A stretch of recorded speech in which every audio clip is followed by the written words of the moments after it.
Hey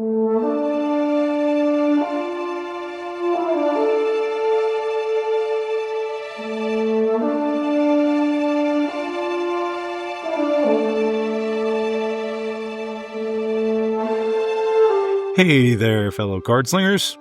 Welcome to the very first episode of the SWU Report podcast. I'm Will Lentz, though if you've been hanging around the Star Wars community for a bit, or the Game of Thrones community, better yet, FFG card games in general, I've played nearly all of them. You probably know me better as Kenan. And if you've been reading the SWU Report website, you probably already know too much about me. Well, that said, you've probably already read my introductory post there, where I hit a lot of this background information on my history in gaming. And this particular episode and this video is just pretty much going to be a recap of that type of info. But for those of you that might be coming in fresh, let's go ahead and do this properly.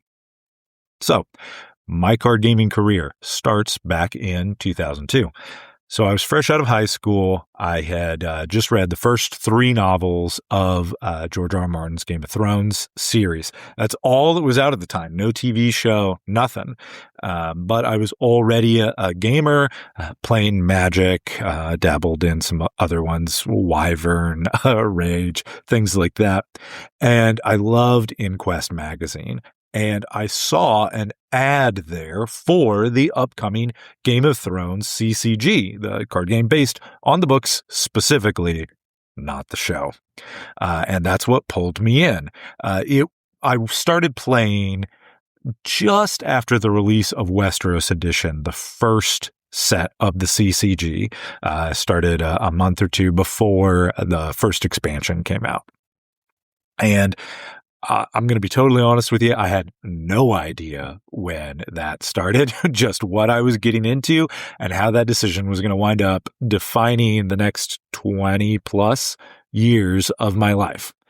I mean, and here's the thing about AGOT, GOT, AGOT, A Game of Thrones. And I say this as somebody who's thought about that game way more than is medically advisable.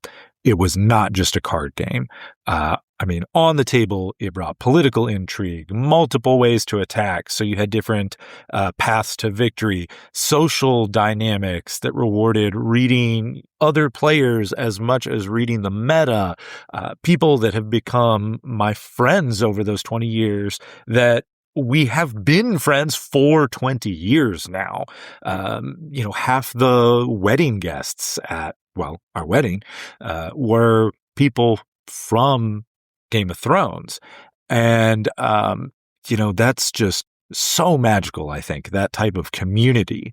That game just clicked for me in a way, honestly, I don't think any others before or since have.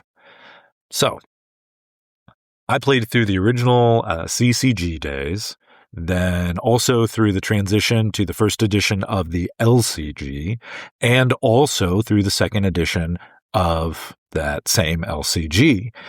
Watched that community grow from, a scrappy bunch of Westeros nerds to, honestly, I would say one of the most dedicated competitive gaming communities that I've ever seen in tabletop.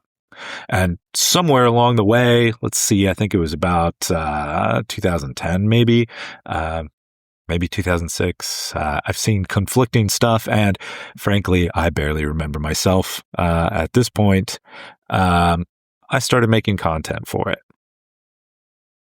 So, I do need to be upfront about something, though, because this is going to be relevant to the rest of this show, as well as any of the articles I'm writing, and just how much you should or shouldn't trust anything that I say. I have a confession to make. I am not a world champion.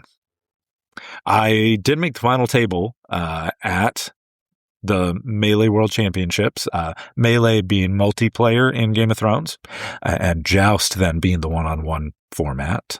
They had separate world champion titles for both. So I have been to the final table for Melee. I've won regional championships in both Joust and Melee, as well as some fan-run events that were similar in scope to regionals for that game. And at one point, I did hold the record for the most consecutive world championship top cuts. They varied. Some years it was a top 8, some years it was a top 16. I believe that was 6 years consecutive. It might have been 7. My memory is a little fuzzy, and I admit record keeping for that type of competitive stuff from back then is a little harder to come by these days. We didn't have access to things like Melee that you all know and love these days for the tournament records. But, that Game of Thrones world champion title never quite got there. FFG invited me to write some articles for their website over the years. And the first time they did so, they added a little introduction before the text of my article. And they were kind enough to give me a little epithet. And they called me, and I feel like I should emphasize this, a championship level player. And I cannot tell you how many times that phrase has followed me around. That community never let me live it down. So somehow, that's become my brand now. So there you have it. Championship level player. That's me. So back to the content stuff, though. And that's, more relevant for some of who I am. So I teamed up with a couple other local players from my meta.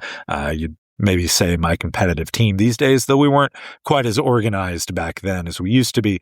Greg Atkinson and Brett Zeiler. We formed a podcast titled Two Champs and a Chump. Let you guys figure out what role I played in that particular arrangement. And no, I was not the one that came up with that name. So, to explain, Greg actually won 2 Joust World Championships, once in 2004 and again in 2009, same year I made the Melee final table. And Brett also pulled off something pretty legendary. He won both a Melee and a Joust, different years though, and was the first player in that game's history to actually do both. And I'll be honest, the year he won Melee, he was playing my deck. The same one I took to the final table the year before that, actually. So, I was just kind of the guy that really, really loved talking about the game. They were the draws. The original idea, admittedly, was Greg's, but somehow kind of along the way, I took over the show, took over more and more production, editing, recording, scheduling, and so on. And well before the show actually wrapped, it was very much my show. So I ran that show, originally 2 Champs and a Chump.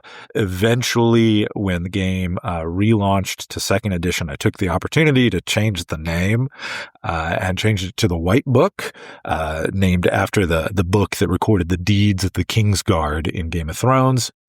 So we ran that podcast with a variety of other co-hosts along with me for over 500 episodes.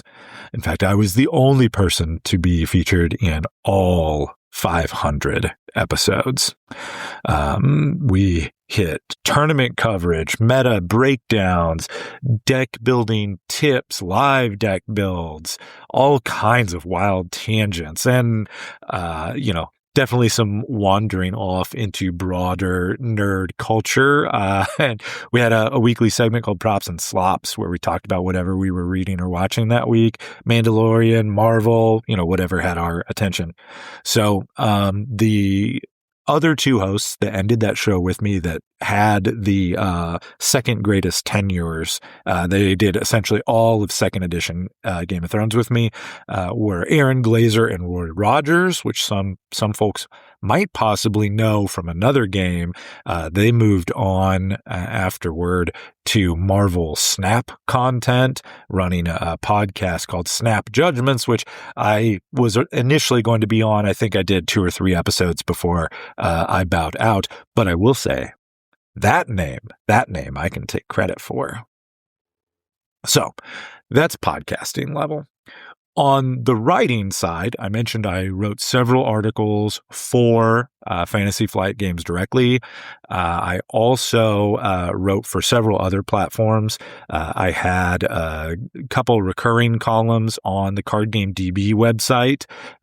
All Things Shaga was kind of a janky combo-y deck building segment that ran for over 50 articles in the first edition of the LCG. I was also involved in another initiative that they had there, kind of organizing the content schedule, where I also participated in a series called Crafting the Theory that was about kind of high-level game design issues, and that rotated among multiple authors. But I will say, and I'm still proud of this one, it featured an article that I wrote on a deep dive into the wide-reaching effects of a single card in that card game, Valor Morghulis, on the game design and balance of the entire thing. It was still up on Card Game DB if you're curious about that. Unfortunately, Card Game DB itself has recently gone down, so you'll have to look at a web archive or something if you're curious. So I also, like I said, wrote for the official FFG website all the way back starting in 2011. I created a series of player archetypes for FFG, and I've also done that for Star Wars Unlimited, which you can read here on the SWU Report. And it just, it never gets old seeing your name on the mothership. It was a great feeling. If they ever reach out to me again, wink, wink, nudge, nudge, I would love to do it again. So anyway, that tells you a little bit about that history. So what am I doing here now? Well, FFG, of course, retired Game of Thrones, or put it on hiatus. You know what? It's a bit of a sore spot with a bunch of the community. We won't dwell on exactly how that went down. It was a little awkward. So anyway, they have also done away, of course, with pretty much the entire LCG lineup. I did spend some time afterward with the Global Operations team, which is a volunteer group working to keep the Game of Thrones game alive. And I was a trustee there for some time. But, as life and interest and such kind of changed, I've stepped back more and more from that role. And eventually, I genuinely thought that I was done with the content creation mill, done with chasing that next competitive card gaming high, done with that whole chapter of my life. I had a good run, time to move on. And then some of my old Game of Thrones friends went ahead and picked up the game. By the end of that game, we had a team throughout the Midwest, kind of loosely affiliated, called the Golden Company. So several people from that group picked up Star Wars Unlimited. And I, again, still thought I was done. I didn't want to touch it until they just wouldn't shut up about it. And one of them eventually made me sit down and learn the game. I resisted. Sitting down to do it was grudging, but damned if I didn't have to admit that it was a very good game. So it managed to capture something I hadn't felt, since those Game of Thrones days. It's a blend of accessible mechanics, some deep strategic depth. because it's an FFG card game, there's enough familiarity with card phrasing and mechanical quirks that it was easy to jump into very quickly. But things like the alternating action turn structure felt new enough to make me think about things in a different way. The leader and base system was more granular in some ways than the house and agenda system of Game of Thrones. And I eventually realized how much I was missing that. So that same team had also formed a new Star Wars team. I joined that and was there as a name was decided on, the SWU Tang Clan. It's a great name. It's a hell of a pun. It was not my naming idea. It might have been Tommy. I forget who for dead certain now. But you might have seen some of our jerseys around at Galactic's last year, or possibly a planetary qualifier here in 2026. Something like that. And that Galactic Championship and the bug that struck me there is kind of where the SWU Report came from. So, I got my first taste of a really big Star Wars event there, and it's hard to ignore the jazz and excitement of something like that. I admit, in the actual championship, I went 1-3 and then dropped and had a blast playing side events and grinding tickets. Then in the Open, I managed a respectable 5-3, earned a whole lot more tickets. It was a good time. I learned a lot, enjoyed it, came back with some cool stuff. And in fact, I took those tickets on Sunday and got in line for the prize wall, thankfully early enough that there were prizes available. But I still spent 2 hours there in line next to Tower Number 9, who I didn't actually realize anything about at the start of this, as a SWU content creator. And we just talked about the game the whole time. We would reminisce some about past FFG games, and a lot about Star Wars, and a little bit about content creation, and how great the community could be, and that sort of thing. And, that really lit a spark. And, I thought, I can't do a dedicated YouTube channel. I'm not built to really keep up with that content churn. I'll be honest, even the weekly podcast for the White Book is a lot. But articles, I thought, writing, I can do that in bits and pieces. That's easy to start and stop. I can do that in free time. Articles, that I can do. So I started the SWU Report to handle strategy, meta-analysis, deck building, my opinion, tournament coverage, the same types of things I did for Game of Thrones, but in written form, and pointed at Star Wars Unlimited instead. And now that I've been doing it for a bit, evidently I'm doing a podcast too. Never say never, right? So here's what I want this show to be. And I want it to be the kind of thing I would have wanted to listen to in the Game of Thrones era, the kind of thing that I would have produced in the Game of Thrones era.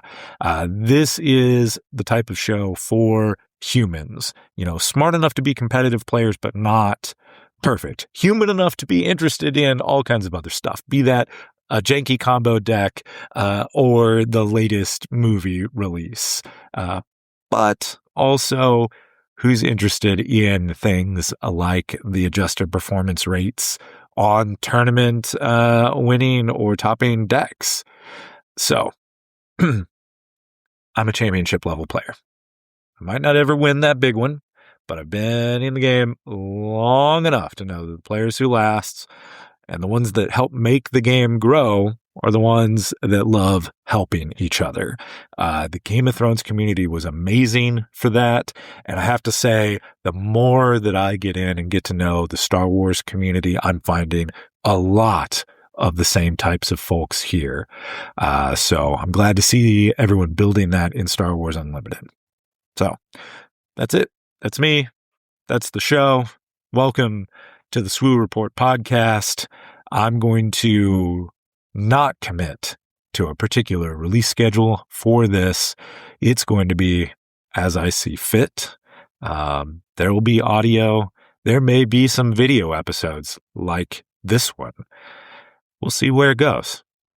So, everyone, may the Force be with you.